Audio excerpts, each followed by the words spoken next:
afternoon. Good afternoon, madam. Hello, good afternoon. Good afternoon, madam. How may I help you? Please, that's ambulance service. Yes, please, madam.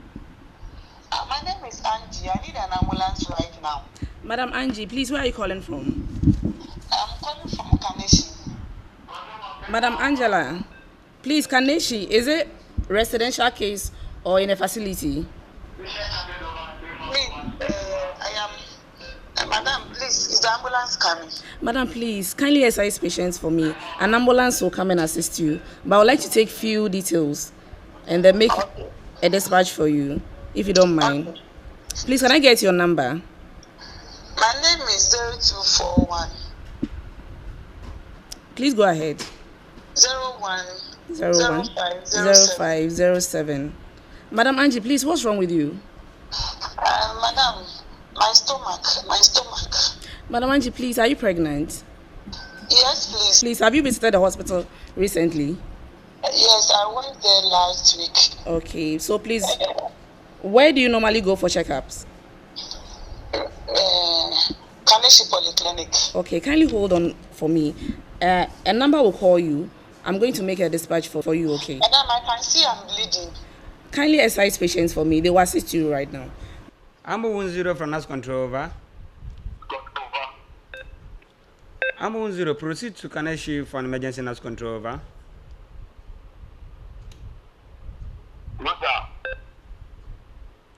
NAS control out.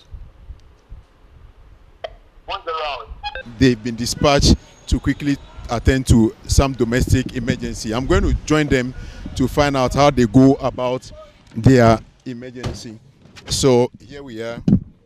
This particular emergency ambulance has been dispatched to attend to a domestic issue. Seeing as they've been able to give them chance, vehicles are also giving way.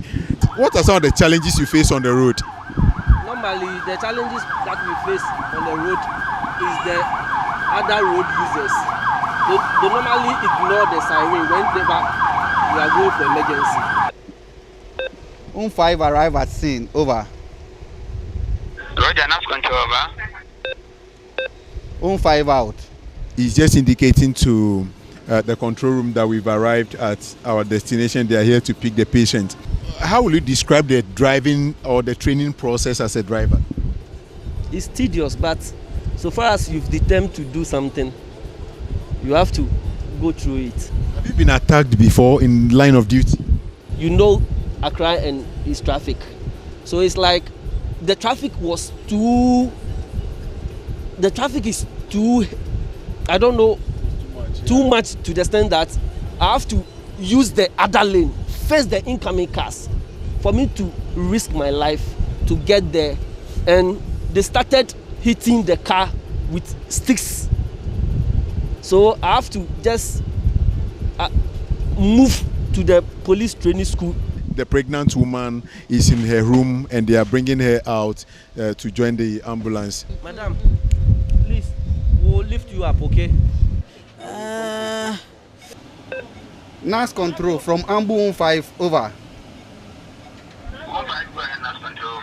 Ambu 5 mobile to Kaneshi Polyclinic with a 28 years old threatened abortion female patient. Over. Roger, NAS control over. Did you fall or something? Your vitals are very good.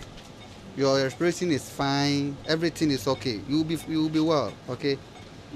Okay. So under circumstances like this, I mean, you are just reassuring her. Have you called the hospital to let them know that you are bringing a patient?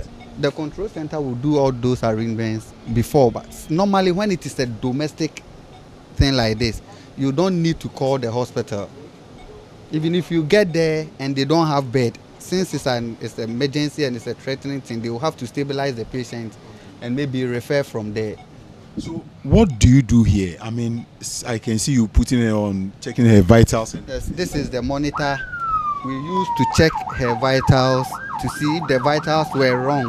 Then there are certain interventions we could do. For instance, if the oxygen saturation is below 94, then definitely it means she is losing blood and that can cause shock, and the temperature too is good. So all we need to do is to reassure her till we get to the facility. So you do this for every patient, not necessarily only domestic cases? Every patient, especially trauma patient, accident patient, most of them, they interrupt with the work.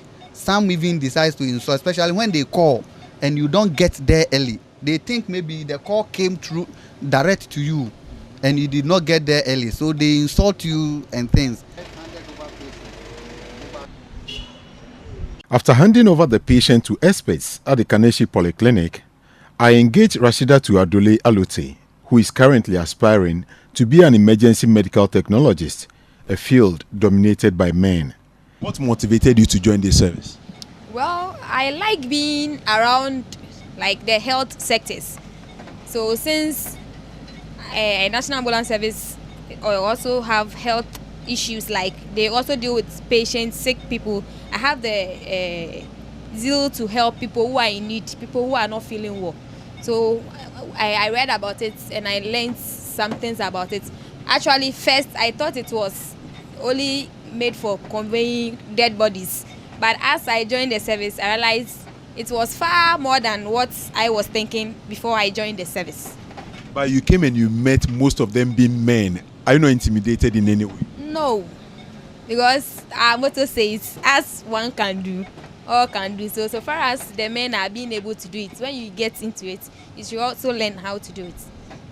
Gani Michael Dimongso is the president of the Emergency Medical Technologists Association of Ghana, MTAG.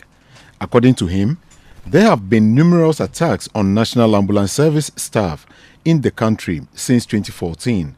However, there has not been any conclusive report from the Ghana Police Service. The situation he decries is posing a serious risk to their operations and threatens their life. We do have attacks by armed robbers. We do have mob attacks. Sometimes we do have residencies or domestic people holding us hostage. And this thing has been going on since 2012. And if you refer to our press release statement, we have chronicled all these incidents that has occurred through or over these past years. And it is this latest one, or this recent one, that just happened in Zebila on the 11th of this month, where our colleagues were asked to transport a patient from the Presbyterian hospital from Boko to Tamale Teaching Hospital. And on their way, an unknown gunman or gunman usurped them or kind of blocked them and started shooting. In the process, our members were actually manhandled, and as I stated in the press conference statement, some of them actually, as we speak now, are highly traumatized. So we saw that for close to 18 years, we have been experiencing this kind of attacks. And the deadliest among them was last year, which happened in Eastern region, precisely Somanya, when Somanya ambulance was dispatched to pick a woman who was in labor at Asuchwari Government Hospital to Tetekwashi Memorial Hospital. On their way, armed robbers attacked them, shot through the windscreen of the ambulance, got the medic driver on the forehead and through the eyes.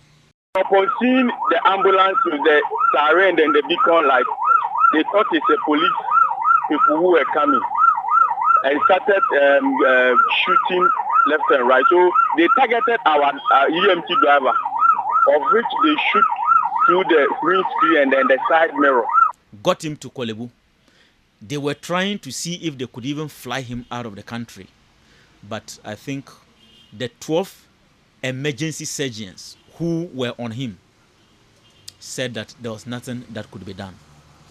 And on the 4th, he gave up his life on the 6th of February last year.